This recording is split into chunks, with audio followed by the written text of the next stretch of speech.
the evidence that we've seen from rounds that were found near the suspected shooter contain messages that are anti-ICE in nature.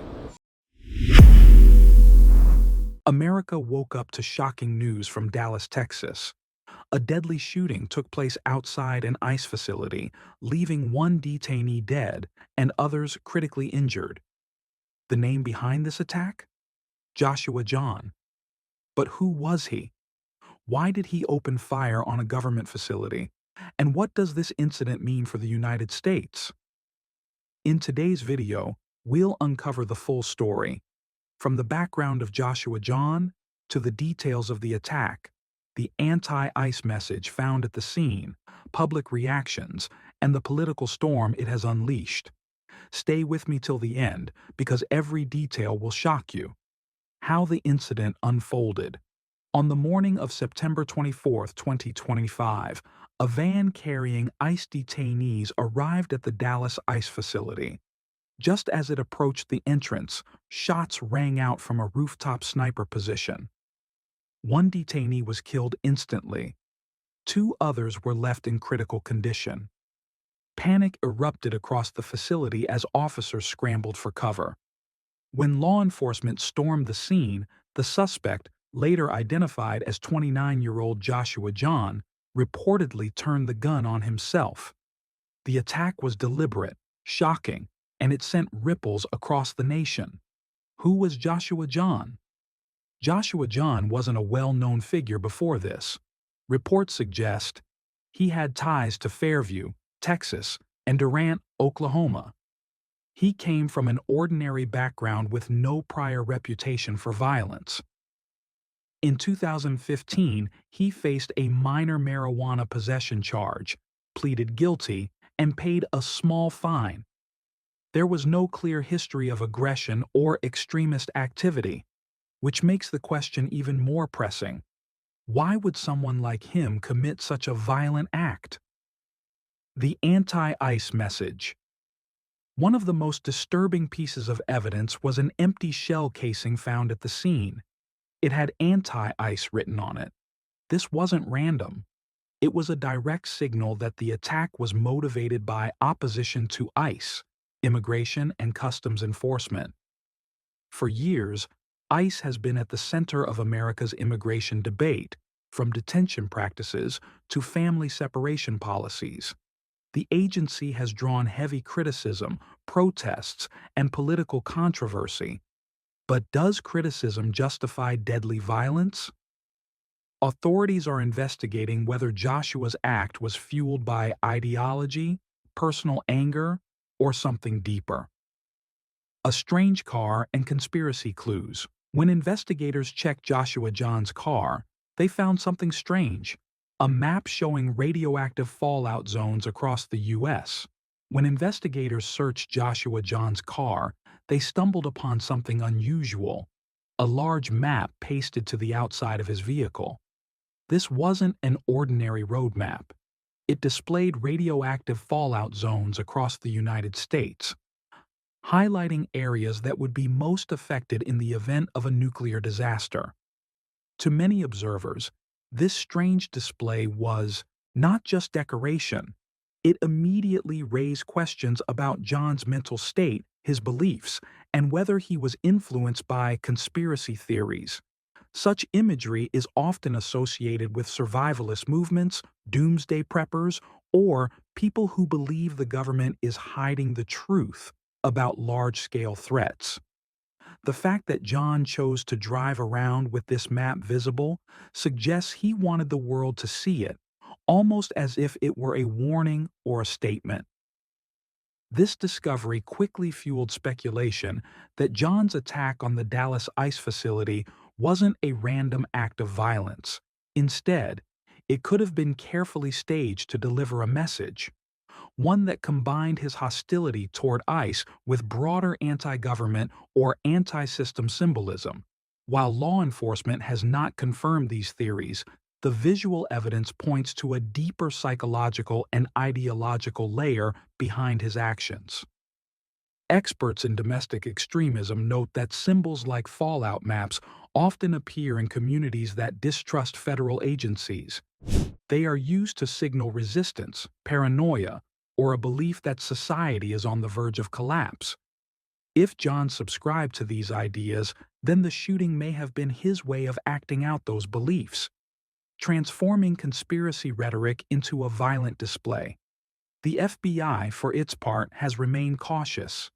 Investigators are still piecing together John's digital footprint, his social media activity, and possible communications that could explain why he carried such imagery. Without clear evidence, they cannot officially link him to a broader extremist group or ideology.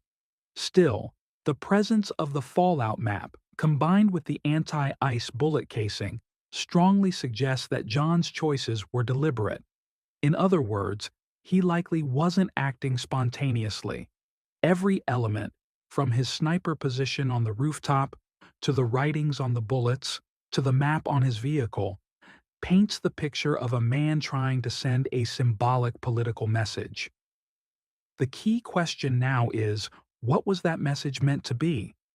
Was it purely about opposition to ICE and immigration enforcement?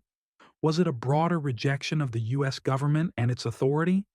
Or was it a personal mix of paranoia, anger, and ideology? Until investigators release their full findings, these remain open questions.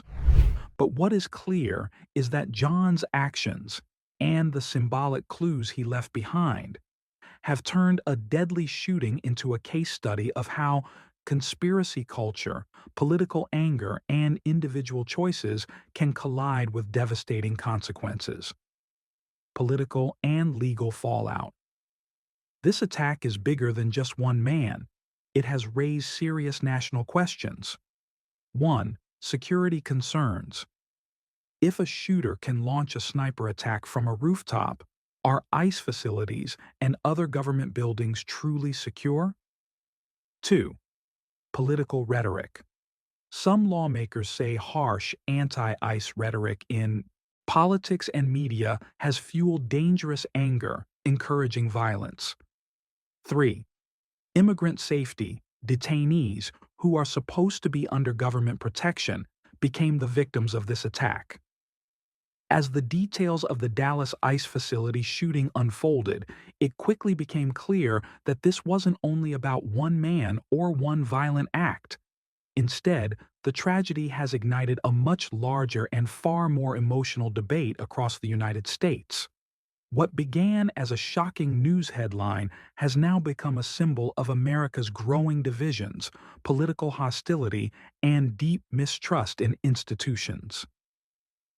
At the center of the debate lies ICE itself, the Immigration and Customs Enforcement Agency. For years, ICE has been one of the most polarizing institutions in the country. FBI investigation updates. The FBI quickly classified this as a targeted attack. Forensic teams collected evidence, including shell casings and surveillance footage.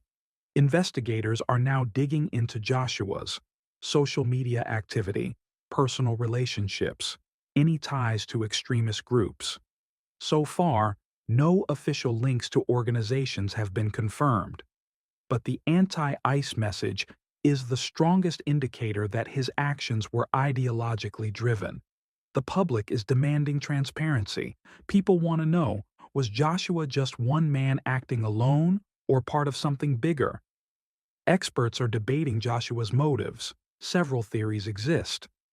Anger at U.S. immigration policies, personal grievances or trauma, conspiracy theories influencing his worldview, a symbolic act meant to send a political message. The truth may lie in a mix of these factors, but until investigators release more details, the exact motive remains unclear. After the shooting, social media exploded. Some argued that harsh ICE policies have created so much resentment that violent backlash was inevitable. Others condemned the act, insisting that violence is never the answer and that attacking immigrants and officers only makes things worse. Politicians also split along party lines. Some doubled down on supporting ICE, calling the attack an act of terrorism. Others focused on the detainees, emphasizing the need for better protection and questioning ICE's practices. What this means for America. Experts warn that if incidents like this aren't addressed seriously, political violence in America may escalate further in the coming years. That was the full story of Joshua John and the Dallas ICE facility shooting. Now I want to hear from you. Do you think Joshua John was acting out of pure personal anger, or was it a bigger political statement? Should ICE change its security and policies to prevent such attacks in the future? Drop your thoughts in the comments below. If you found this breakdown helpful, hit that like button, subscribe to the channel, and don't forget to turn on the bell icon so you never miss an update. This story is far from over, and we'll continue to follow every detail as it unfolds.